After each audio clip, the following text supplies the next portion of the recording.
Hello and welcome back to my channel guys. I hope you doing absolutely fine. सबसे पहले बहुत बड़ा thank you आप लोगों को कि हमारे चैनल ने 10,000 सब्सक्राइबर्स पूरे कर लिए हैं और इसी ओकेजन पे मैं अपना नया पीसी बिल्ड कर रहा हूँ। तो थोड़ा टाइम लगा 10,000 सब्सक्राइबर्स तक पहुँचने में, लेकिन फाइनली पहुँच गए।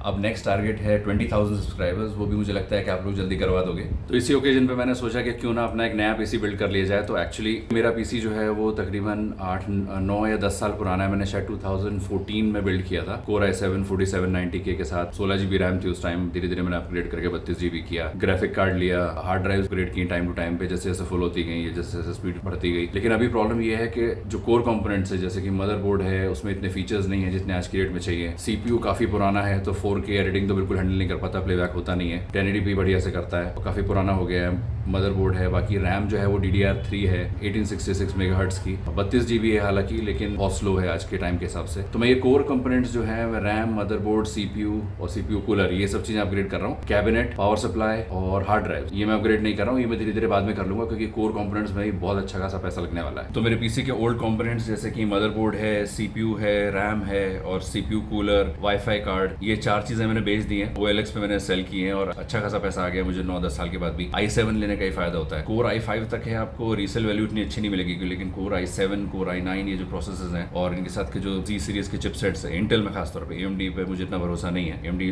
बहुत लोग यूज़ करते हैं, उनके लिए अच्छा भी चलता है, लेकिन थोड़ा स्टेबिलिटी इशूज़ मैंने सुना है कि होते हैं। तो काफ़ी अच्छे कॉस्ट में मेरा पीसी निकल गया, क्योंकि Core i7, Core i9 की रीसेल वैल्यू बहुत अच्छी है। बेशक इतना पुराना था, लेकिन बहुत अच्छे पैसे मिल गए मुझे, तो उतने पैसे कम हो गए नए पार्ट्स लेने में। लेकिन सबसे पहले आप वो वीडियो देखो जब मैंने अपने पुराने पार्ट्स बेचे हैं। तो उसमें मदरबोर्ड, रैम वगैरह का पूरा सेट है, जिसका मैंने छोटा सा एक वीडियो बनाया था।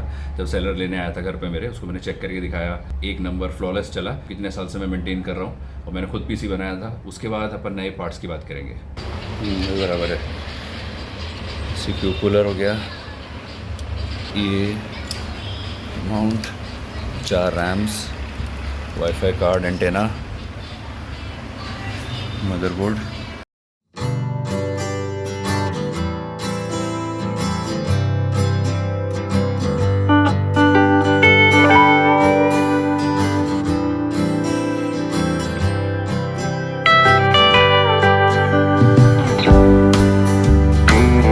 Hello, good morning and welcome back to my channel guys. तो कल जो आपने देखा वो पार्ट्स थे, मैंने बेच दिए हैं। तो काफ़ी पुराने हो गए थे। मैंने 4K एडिटिंग ट्राई की, तो जो नहीं हो रही थी, तो मैंने बाहर का बॉक्स, पावर सप्लाई वगैरह वही रखी है, बराबर चल रही है, कोई दिक्कत नहीं है। तो उसके लिए ऑनलाइन मैंने काफ़ी स्टोर्स देखे हैं। ऑनलाइन में आने में कम से कम 3 to 5 वर्किंग डेज दिखा रहा है। मतलब अभी बीच में संडे आ जाएगा, तो वो वर्किंग डे में नहीं अकाउंट होता है, मंडे टू फ्राइडे अकाउंट होता है। तो मैं सोच रहा हूँ कि पहले अपने जो लोकल कंप्यूटर का स्टोर है वहाँ जाके चेक करूँ कि पार्ट्स वगैरह सब मिल रहे हैं कि नहीं, जो भी चीज़ मुझे चाहिए। फिर देखते हैं, नहीं तो फिर वेट करना पड़ेगा। क्या कर सकते हैं, ऑनलाइन ऑर्डर करेंगे।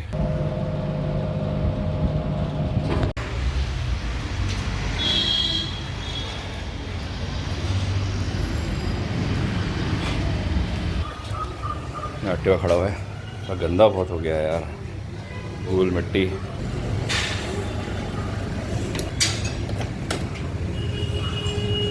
प्लस इसका ये लॉक टूट गया है, इसका ये बड़ी मुश्किल से टिका हुआ है, ये भी ठीक कराना है, या फिर देखते हैं ना, हेलमेट ले लूँगा। ये बहुत ज़रूरी है, धूप में नहीं तो टैनिंग हो जाती है पूरी।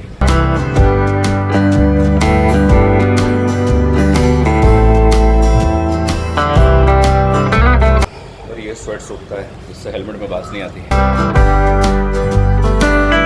पसीना वसीना सब सूख लेता है हेलमेट के अंदर ही।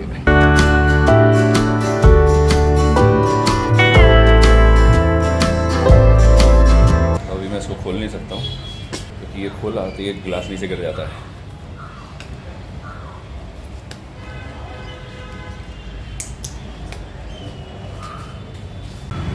गंदा तो हो गया, लेकिन क्या करेंगे, ऐसे ही चलाना पड़ेगा काम।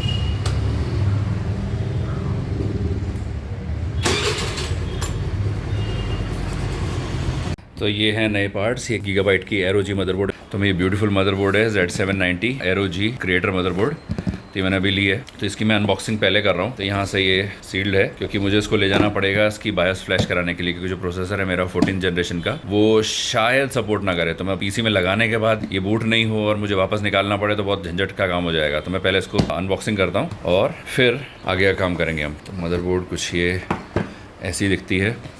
यहाँ पे 13th Gen कोर प्रोसेसर्स लिखा हुआ है, तो मुझे डाउट है कि 14th Gen अगर नहीं चला तो क्या होगा। तो इसलिए अपडेट करवा लेते हैं बाहर मार्केट में ले जाके। 2 मिनट का काम है, फटफट अपडेट हो जाती है। प्रोसेसर भी नहीं चाहिए उसके लिए, क्यू फ्लैश से हो जाएगी। उसको अनबॉक्सिंग करते हैं। ये इसका सील है।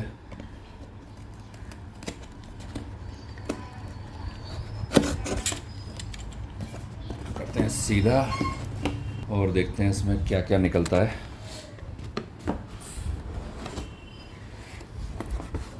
क्या बात है, वाइट मदरबोर्ड। ज़्यादा कुछ गीगाबाइट में पैकेजेस में कुछ निकलता नहीं है। ये बोर्ड है, बहुत भारी है बहुत। साथ में डेटा केबल्स हैं 2। ये वाईफाई ब्लूटूथ का एंटेना है।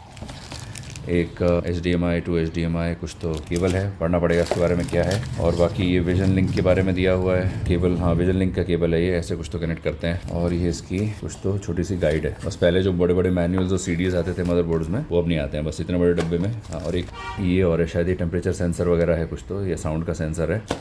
बस फिलहाल इतना ही कुछ निकलता है इसमें। देखें मदरबोर्ड कैसी लगती है।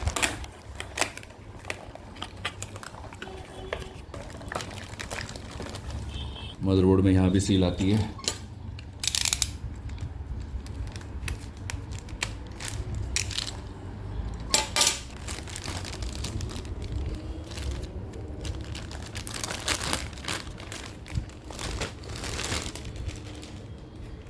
What a beautiful white motherboard. Motherboard में फ़्लैश करने के लिए यहाँ पे ये छोटा सा बटन दिया हुआ है क्यू फ्लैश का, जो फोकस ना होने की वजह से दिख नहीं रहा है। ये रहा क्यू फ्लैश का वाइट बटन, और फट फ्लैश हो जाएगा। Very beautiful and elegant motherboard. भर के पोर्ट्स दिए हुए हैं।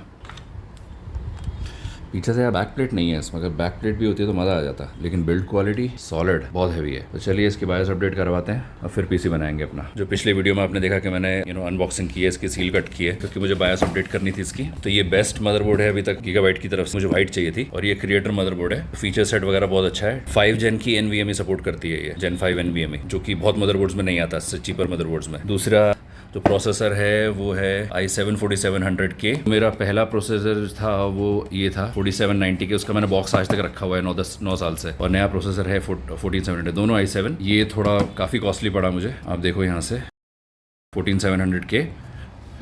ये था 4 परफॉर्मेंस कोर और 8 थ्रेड्स का। ये है 20 कोर्स है ये, इसमें 8 परफॉर्मेंस कोर है, तो मुझे परफॉर्मेंस कोर्स डबल चाहिए थी। 8 परफॉर्मेंस कोर्स हो गई, और बाकी एफिशिएंसी कोर्स भी इसमें शायद 12 है, तो टोटल 20 हैं। और बाकी थ्रेड्स कितनी है मुझे याद नहीं है, लेकिन इसमें लिखा होगा कहीं, तो यहाँ नहीं लिखा है, लेकिन आप ऑनलाइन देख सकते हो। तो इंटेल से इंटेल में जा रहा हूँ, तो मुझे हार्ड ड्राइव शायद मुझे विंडोज़ दोबारा इंस्टॉल नहीं करनी पड़ेगी, सीधा मैं उसी में विंडोज़ 11 अपडेट मार दूंगा, जो कि इसमें नहीं हो रही थी, क्योंकि पुराना प्रोसेसर था, इसे विंडोज़ 10 तक सपोर्ट करता है, विंडोज़ 11 इसमें अपडेट नहीं हो रही थी मेरी, तो इसमें हो जाएगी। ये मदरबोर्ड हो गई ROG की, साथ में और ये सब वाइट कंपोनेंट्स। XPG ADATA की 16 GB की 32 GB रैम है टोटल। 32 GB मेरी पुरानी भी थी, लेकिन वो DDR3 थी। DDR3 से मैं DDR5 पे जंप कर रहा हूँ। 1866 मेगाहर्ट्ज से सीधा 6000 मेगाहर्ट्ज। और ये अगर आप देखोगे तो ये CL30 है, very low latency for DDR5। मैं 7000 और 7200 7800 तक मिल रही थी मुझे रैम, लेकिन ब्लैक में मिल रही थी, उसमें मैं जा सकता था, लेकिन उसमें CL40 हो जाता। तो बात वही हो जाती है, अब 6000 लो लेटेंसी लो, या फिर 7000 7500 लो हाई लेटेंसी की। तो लेटेंसी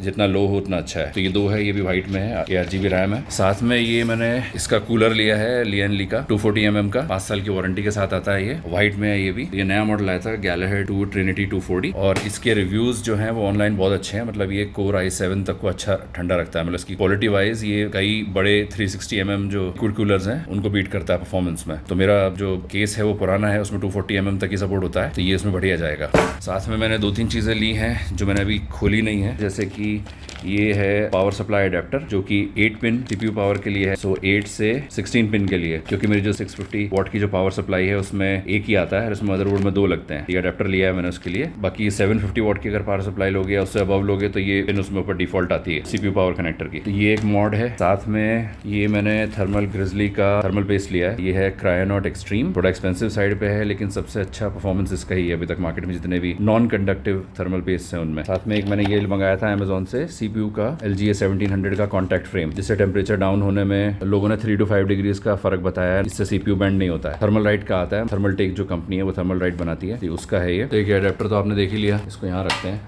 मैं ये नाइफ यूज़ कर रहा हूँ उसके अनबॉक्सिंग के लिए, और साथ में ये स्क्रू ड्राइवर जो काम आएगा सब असेंबल करने में। तो सबसे पहले ये खोलते हैं।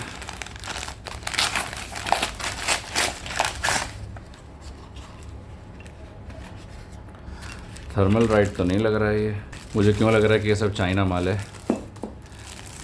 खैर मेटल है, क्या फ़र्क पड़ता है, काम करना चाहिए बस। इसमें साथ में इसका छोटा सा स्क्रू ड्राइवर आता है। थर्मल पेस्ट तो मैं यही यूज़ नहीं करूँगा, बाकी ये काम आएगा। तो इसको यहाँ रखते हैं और इसको यहाँ रखते हैं। इंस्टॉलेशन दी हुई है, इंस्टॉलेशन कैसे करनी है, बाकी इंस्टॉलेशन मुझे पता ही है तो इसकी मुझे ज़रूरत नहीं पड़ेगी।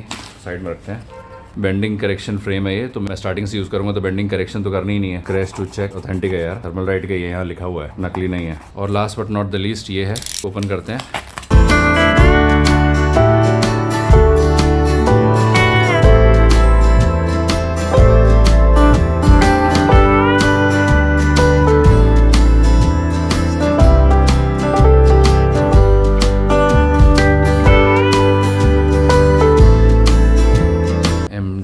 कंप्यूटर्स करके वेबसाइट है, ऑथेंटिक है। आप पूरे के पूरे कंप्यूटर बना सकते हो उनके यहाँ, या तो ऑनलाइन बना सकते हो या फिर पार्ट्स मंगा के घर पे बना सकते हो जैसे मैं कर रहा हूँ। लेकिन पार्ट्स मैंने ऑफलाइन लिए हैं। ये जो आप कोर कंपोनेंट्स देख रहे हो 1, 2, 3 और 4, ये सब मैंने लोकल स्टोर से जाके लिए हैं, क्योंकि मुझे लोकल स्टोर पे ज़्यादा सस्ते मिल रहे थे। ये मैंने कॉस्ट निकाली 2-3 जगह से, अमेजोन से। अमेजोन पे ये आउट ऑफ स्टॉक था, ये तो 10,000 ज़्यादा है सीधा अमेजोन पे, और ये वाले तो अवेलेबल ही नहीं थे, तो मुझे लोकल स्टोर से लेने पड़े। और लोकल स्टोर में मुझे डिस्काउंट भी मिला काफ़ी चीज़ें ऑनलाइन से, और इवन MD कंप्यूटर्स से मुझे ये सस्ते मिले लोकल स्टोर में। तो आप अगर PC बना रहे हो तो आप लोकल स्टोर पहले विजिट कर लो और वहाँ से कोटेशन निकाल लो 4-5 दुकानों में जाके। So this is the Cryonaut extreme है थर्मल ग्रिजली का। मैं साथ में इसमें ओरिजिनल है कि नहीं उसके लिए कीवी दी हुई है, डाल के चेक कर लो आप। बाकी है तो ओरिजिनल ही सील पैक है। तो ये सब पार्ट्स हैं, तो चलिए फटाफट बनाते हैं।